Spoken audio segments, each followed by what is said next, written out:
Professora Valdiana Gomes, mais uma aula remota para vocês. Espero que vocês estejam bem. Antes de irmos para a indicação da nossa agenda, da nossa videoaula de hoje, vamos para a nossa acolhida, né? E ainda continuando ainda essa semana, apresentando para vocês trechos da obra do Pequeno Príncipe. Eu trago para vocês hoje mais um trecho para vocês se deliciarem com esse maravilhoso mundo encantado da leitura, tá certo? E esse trecho ele diz assim: Adeus, disse ele. Adeus, disse a raposa. Eis o meu segredo. É muito simples. Só se vê bem com o coração. O essencial é invisível para os olhos. O essencial é invisível para os olhos, repetiu o Pequeno Príncipe, a fim de se lembrar. É o tempo que você perdeu com a sua rosa que torna a sua rosa tão importante. É o tempo que perdi com a minha rosa, repetiu o príncipezinho, a fim de se lembrar, que a torna tão importante. As pessoas esqueceram esta verdade, disse a raposa, mas você não deve esquecê-la. Você se torna responsável para sempre por aquilo que cativa. Você é responsável pela sua rosa. Eu sou responsável pela minha rosa, repetiu o Pequeno Príncipe, a fim de se lembrar. Então, na nossa aula de hoje, eu pergunto para você: você já cativou alguém? Você é responsável por tudo aquilo que cativa. Guarde isso no seu coração, certo? E agora, a gente vai para a indicação da nossa agenda de hoje, certo? Que começa aí na página 163. Não, professora, aí na agenda tem na página 164, né? Mas é porque a gente vai ler esse texto que está dizendo aí a arte que vem do descarte. Olha aí. O conceito de reutilização de materiais pode ganhar um novo significado quando associado à criatividade de artistas que se dispõem a transformar materiais descartados em criações artísticas. Um exemplo disso é o trabalho realizado pelo artista italiano Dario Tironi, um especialista em sucata que produz suas peças construindo figuras humanas e animais com diversos objetos, como embalagens plásticas e brinquedos, usado entre outros itens descartados diariamente. Cada vez mais, o artista ganha espaço no cenário artístico europeu, destacando-se pela criatividade com que realiza sua arte, recriando objetos do dia a dia. Na fotografia, a obra intitulada Autorretrato, criada pelo artista plástico Dario Gironi, com objetos do dia a dia. Aí nós temos aí, veja a seguir, esse na página 64, outro exemplo de artigo de divulgação científica, né? Então vamos ver aí. Gráficos revelam quais emojis estão bombando e quais floparam. Pesquisa mostra o auge e a queda de cada emoji. Such gíria atingiu o topo em 2015. Agora ela está dando lugar ao cachorro e às lágrimas de alegria. Emojis são coisa séria. No ano passado, a Super fez uma longa matéria discutindo a validade desses símbolos como uma língua independentemente. Críticos do mundo virtual dedicam artigos inteiros a debater se os traços da berinjela devem ser mais realistas ou cômicos. E por último, mas não menos importante, criadores da cobra já cruzam espécimes com manchas amarelas para que nasçam filhotes com uma pintura. Agora eles também são estatísticas. A Emojipedia usou a ferramenta Google Trends para gerar gráficos que mostram a ascensão e queda da popularidade de todos os emojis disponíveis em sua base de dados. Basta selecionar um emoji aleatório. Vamos ficar com esse aí que está exposto, né? Tipo um sufoco.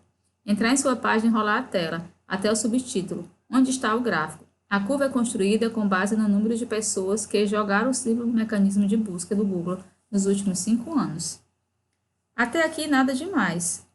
O tipo sufoco em apuros não é tão popular nem tão especial. Seu gráfico ascendente é de longe o resultado mais comum na Emojipédia. Muito mais revelador é a curva do coração, que se manteve mais ou menos estável nos últimos 5 anos, mas que registrou em 2013 um pico brusco e muito curioso.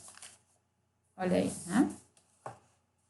Vale lembrar que para manter uma proporção fixa, todos os gráficos são montados pelo Google em uma escala que vai de 0 a 100. Um pico de 100, portanto, não significa que o emoji em questão foi procurado 100 vezes, mas que o número de busca por ele naquele determinado intervalo de dias foi uma alta histórica em relação a outros períodos. O gráfico acima é um dos emojis mais polêmicos, né? O conhecido como Sashgir, usado para comentários sarcásticos ou atrevidos. Ele viveu seu auge em 2015 e desde então voltou ao nível de popularidade original. Em um post no blog da Emojipédia, os editores do site lembram que ao acessar o próprio Google Trends, você pode criar gráficos sobrepostos. Basta jogar dois emojis diferentes na busca, separados por vírgula, para ver como eles se comparam na corrida pelos corações e mentes. Um exemplo disso é o clássico gato, né, versus cachorro. Bruno Baiano, acesso em 1º de junho de 2017. Né? Então, vamos aí às questões. Qual é o objetivo do artigo de divulgação científica? Gráficos revelam quais emojis estão bombando e quais floparam. Divulgar, né, os resultados da popularidade de alguns emojis entre os usuários da internet. Desculpa, gente. Em alguns artigos de divulgação científica, é comum a presença da linha fina. Identifique no artigo lido e exemplifica com que função ela foi apresentada. A pesquisa mostra o auge e a queda de cada emoji. Agora ela está dando lugar ao cachorro e às lágrimas de alegria. A linha fina amplia as informações apresentadas no título, tá certo? E tem por objetivo despertar a curiosidade do leitor. A que tipo de público esse artigo de divulgação científica pode interessar? A pessoas que usam ou se interessam pelo universo digital. Nos artigos de divulgação científica é comum o emprego de recursos visuais como gráficos, fotografias, infográficos, esquemas. Quais desses recursos foram apresentados nesse texto e com que finalidade? Foram apresentados com a finalidade de permitir que o leitor visualize os dados apresentados no texto.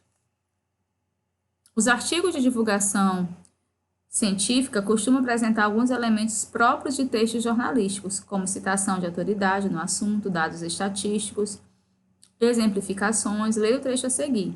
Em um post no blog da Emojipédia, os editores do site lembram que ao acessar o próprio Google Trends, você pode criar gráficos sobrepostos. Basta jogar dois emojis diferentes na busca separados por vírgula, para ver como eles se comparam na corrida pelos corações e mentes.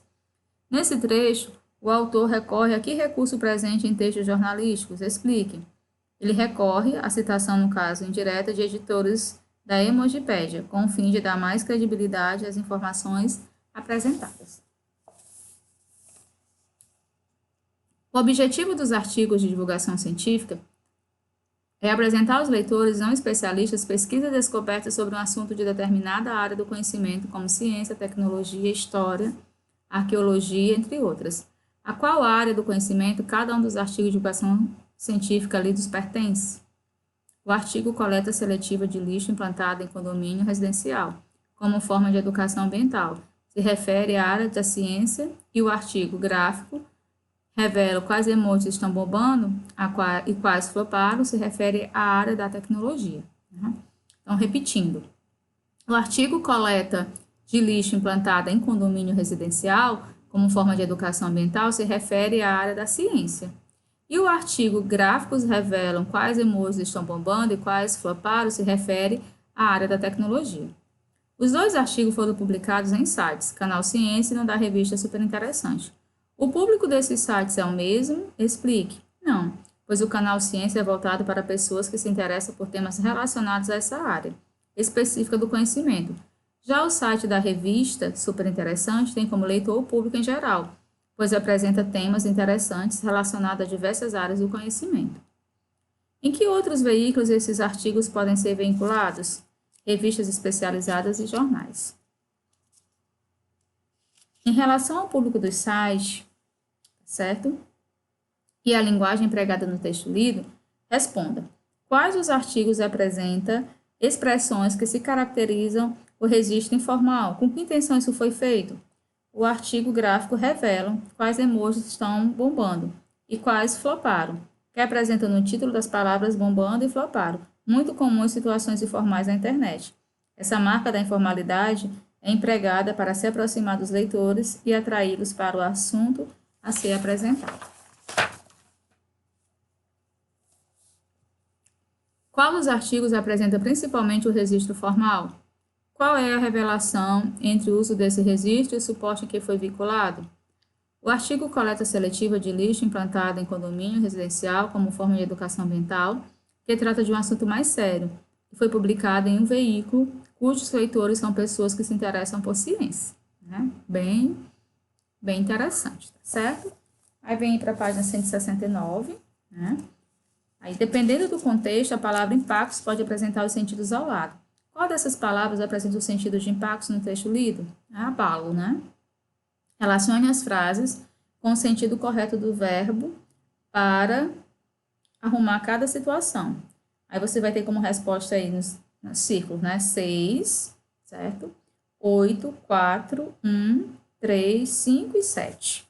Tá bom? Repetindo. 6, 8, 4, 1, 3, 5 e 7. Né? Aí você vai entender que Fernanda arrumou uma desculpa para não ter feito a tarefa. 6, né?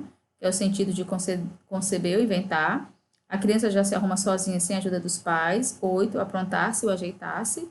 Alguns torcedores vão ao estágio apenas para arrumar confusão. Arrumar, no caso, é causar ou provocar. Fabiana está sempre arrumando sua coleção de moedas. Arrumando quer dizer ordenar ou dispor de forma organizada. Quando minha bicicleta quebra, eu mesma a arrumo. Eu mesma, aí no certo, quer consertar ou fazer funcionar. Mamãe arrumou um emprego muito melhor. Alcançar, obter, conseguir. Nós nos arrumamos como podemos nesses tempos difíceis. Encontrar o modo de solucionar um problema.